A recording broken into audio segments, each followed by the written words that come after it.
আসসালামু আলাইকুম। আশা করি সবাই অনেক ভালো আছেন। নতুন আরও একটি ক্লাসে সবাইকে স্বাগতম। আজকের ক্লাসে আমরা দ্বিতীয় শ্রেণীর প্রাথমিক গণিত বইয়ের 48 পৃষ্ঠা সমাধান করব। দেখো 48 পৃষ্ঠায় বিয়োগ অঙ্ক রয়েছে।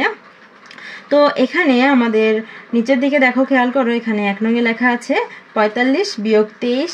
এখানে মোট 10টি অঙ্ক রয়েছে। তো এই অঙ্কগুলো সমাধান করব। খেয়াল করো, আমি সুবিধার জন্য অঙ্কগুলো তুলে নিয়েছি। তোমরাও তোমাদের খাতাতে এভাবে করে অঙ্কগুলো তুলে নিবে, তারপর হিসাব করবে। খেয়াল করো, 1 নঙে আছে 45 বিয়োগ 23। তো এই বিয়োগটা আমরা, এই ধরনের বিয়োগ আমরা কিভাবে করব? আমরা একক স্থানীয় অঙ্ক থেকে বিয়োগ করা শুরু করব। একক স্থানে কি আছে? এখানে আছে 5, আর একক স্থানে এখানে আছে 3, তাই না? 45 এর একক স্থানে আছে 5 আর 4 আছে দশক স্থানে, আর 23 এর একক স্থানে আছে 3 আর 2 আছে দশক স্থানে। তো আমরা বিয়োগ শুরু কোথা থেকে? বিয়োগ শুরু করি আমরা একক স্থানের অঙ্ক থেকে। এখানে একক স্থানের অঙ্ক হচ্ছে 5, এখানে একক স্থানের অঙ্ক হচ্ছে 3। তাহলে আমরা কোনটা বিয়োগ করব? 3 এর আগে দেখো, যে 23 এর আগে বিয়োগ আছে, আমরা এই 23কে বিয়োগ করব, মানে 23 হচ্ছে বাদ দিব আমরা। হ্যাঁ, বিয়োগ কোনটা করব, উপরেরটা নাকি নিচেরটা, সেটা কথা না। কথা হচ্ছে আমরা যেই সংখ্যাটার আগে বিয়োগ চিহ্ন দেখব সেই সংখ্যাটাকে আমরা বিয়োগ করে দেব। তাহলে আমরা 5 থেকে 3 বিয়োগ করব, তাই না? তাহলে 5 থেকে 3 বাদ দাও। 5 থেকে 3 বাদ দিলে কত হবে? 3 এর পর থেকে একটু গণনা করলে পেয়ে যাব। 3 এর পর 4, 5 কত হয়েছে? 2টা 1, 2টা কর লেগেছে, তাহলে এখানে আমি 2 লিখে দিব। তারপর এখানে আমাদের 4 থেকে 2 বিয়োগ করতে হবে। তাহলে 2 এর পর থেকে আমরা গণনা করি। 2 এর পর 3, 4 পর্যন্ত আসতে আমাদের কত লেগেছে? 1, 2 লেগেছে। তাহলে এখানে আমরা 2 লিখে দিব। 1 নং শেষ। 1 নংয়ের উত্তর হচ্ছে 22। তারপর 2 নংয়ে আছে কত? 32 বিয়োগ 11। তাহলে একক স্থানে এখানে আছে 2, এখানে আছে 1। 2 থেকে 1 বিয়োগ করলে কত হবে? 2 থেকে 1 বিয়োগ করলে হবে 1, তাই না? 1 এর পর থেকে গণনা করলে 1 এর পর থেকে 2 পর্যন্ত আসতে আমার একটা কর লেগেছে, তাহলে বিয়োগ করলে হবে 1। তারপর 3 থেকে 1 বিয়োগ করলে 1 এর পর থেকে আমরা একটু গণনা করি। 1 এর পর 2, 3 পর্যন্ত আসতে আমাদের কয়টা কর লেগেছে? 1, 2টা কর লেগেছে। তাহলে বিয়োগফল হচ্ছে 2। ফলাফল শেষ। ফলাফল হচ্ছে 21। তারপর 3 নংয়ে আছে 68 বিয়োগ 12। তাহলে প্রথমে 8 থেকে আমাদের 2 বিয়োগ করতে হবে। তাহলে 8 থেকে 2 বিয়োগ করি আমরা। 2 এর পর থেকে আমরা গণনা করি। 2 বাদ দিয়ে 2 এর পর থেকে 3, 4, 5, 6, 7, 8। এই যে 8 পর্যন্ত আসতে আমাদের এই পর্যন্ত লেগেছে। এখন দেখি তো এখানে কয়টা কর আছে। এখানে কয়টা কর আছে দেখো তো?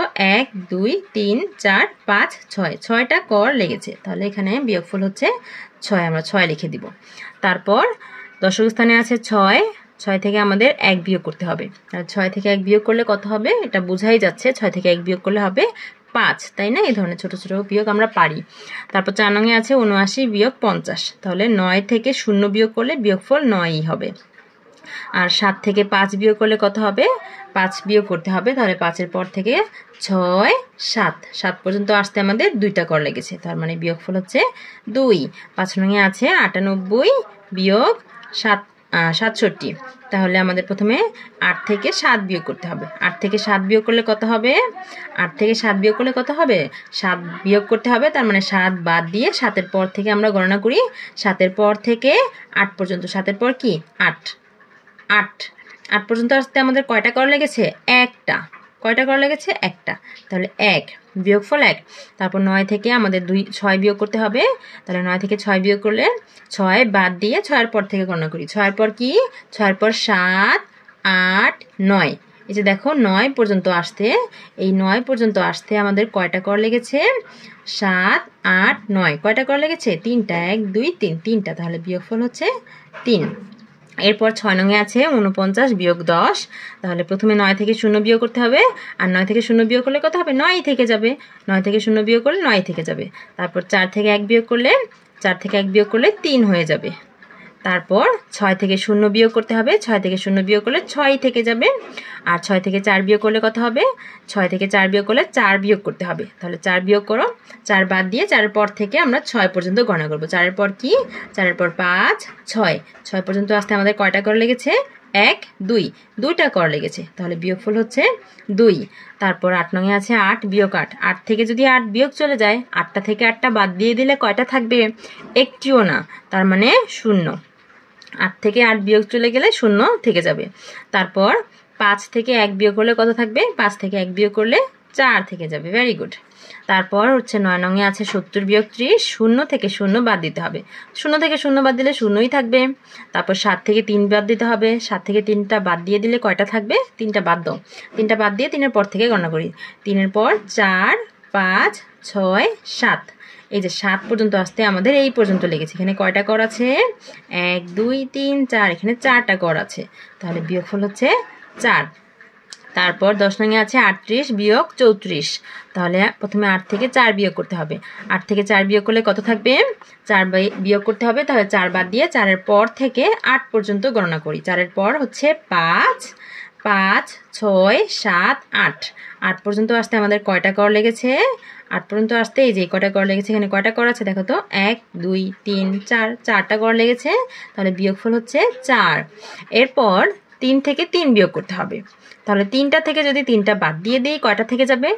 একটিও থাকবে না। যদি 3টা চকলেট থাকে তোমার কাছে, তুমি 3টা চকলেট থেকে তুমি 3টা চকলেট তোমার বন্ধুকে দিয়ে দিলে। তোমার 3জন বন্ধুকে দিয়ে দিলে। এখন তোমার কাছে কি থাকবে? একটিও চকলেট থাকবে না। তার মানে কি? একটিও না মানে হচ্ছে 0, তাই না? আমরা জানি কিছুই না, কোনো একটিও সংখ্যা না, তার মানে হচ্ছে 0। তাহলে এখানে 0 হবে বিয়োগফল। কিন্তু কথা হচ্ছে বাম পাশে 0 লেখে না। এই যে এই পাশে যখন বাম পাশে দেখো, এখানে কিন্তু সর্বশেষ দশক স্থান মানে এই একদম বাম দিকের অঙ্কটা হচ্ছে 0 হয়ে যাচ্ছে। এরপরে কিন্তু আর কোনো সংখ্যা লেখার কোনো উপায় নেই, কারণ এখানে আর কোনো সংখ্যা নেই। আমরা যে বিয়োগ করে লিখবো এখানে আর কোনো সংখ্যা নেই। তো যদি এখানে 0 লেখে, এটা বাম দিকের 0 হয়ে যায়, তাই না? তো বাম দিকে 0 লেখে না। তো এখানে বিয়োগফল হচ্ছে 4। দেখো আমরা কিন্তু সবগুলো বিয়োগ বুঝে বুঝে সমাধান করেছি। আশা করি বুঝতে পেরেছো। দেখা হবে পরের ক্লাসে। ততক্ষণ পর্যন্ত সকলেই ভালো থেকো, সুস্থ থেকো। আর গণিত বইয়ের সকল অঙ্কের সমাধান একদম ফ্রিতে পেতে আমাদের সাথেই থেকো। আল্লাহ হাফিজ।